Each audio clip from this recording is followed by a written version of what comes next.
All right, so we're going to look at some of the practice tools and apply them. The first one we're looking at is clapping the rhythm. Now, there is a little bit of setup before we get into this.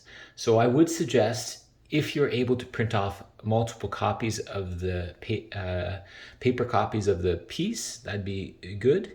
And if you don't have a printer at home, maybe your parents could print off a copy for you. Okay, but it's best to work with a paper copy. If not, you can work around it. So we're going to look at clapping the rhythm, clapping the rhythm. And we're going to talk about applying this. Now, there's a lot of music here. This is the 29 bars. It seems like a lot that we have to do. The first thing I would suggest is breaking it down. The teacher word for this is called chunking, but all of a sudden, if we're looking at only this much information, it becomes a lot more manageable. There's no reason that you can't, if you want, just break it down and do 4 measures at a time or 8 measures at a time. All right, so here's the first measure to the 4th measure, and we're just going to clap it. A 1, 2, 3, 4. Ti, ti, ti, ti, ta, ta, ta, ta, ta, ta. Hold, hold, hold, rest, rest. Okay. If you have trouble seeing some of these beats, that's why we did the exercise the other day when we actually circle the beats, so that I know that there are 2 eighth notes in this stomp, 2 in this, 1 stomp or note, 1 stomp, 1 note, 1 stomp, a note, 1 stomp, a note, 1 note, 2 stomps, 1 note, 2 stomps. That helps you to see the beat. All right, and then you try that as many times as you would need. Here you can move on to the next part, and I would encourage you to look for patterns as we do this. You'll see that these 8 measures have exactly the same rhythm. This rhythm is a little trickier for some people, may have not seen it, but here's a stomp,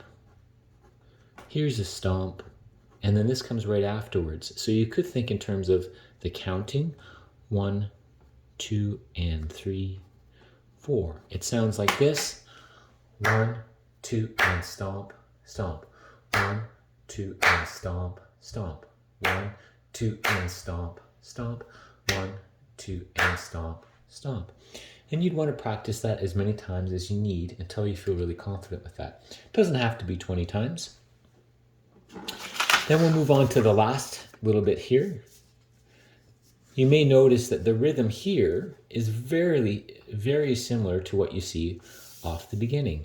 Ti, ti, ti, ti, ta, ta, ta, ta, ta, ta. So it's exactly the same rhythm as the first 2 measures. Again, you may not need to practice that 20 times. Okay, as you can see that here, this measure of rhythm is the same as the previous one. This is the same as this one. And then finally, this is 2 measures of half notes. The last little bit here,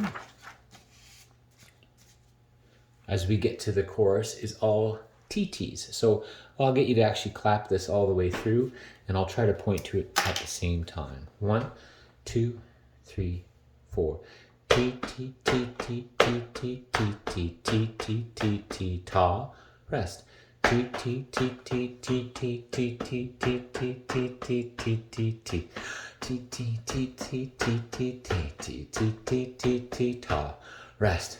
T, T, T, T, T, T, T, T, T, T, T, T, T, T, T, hold.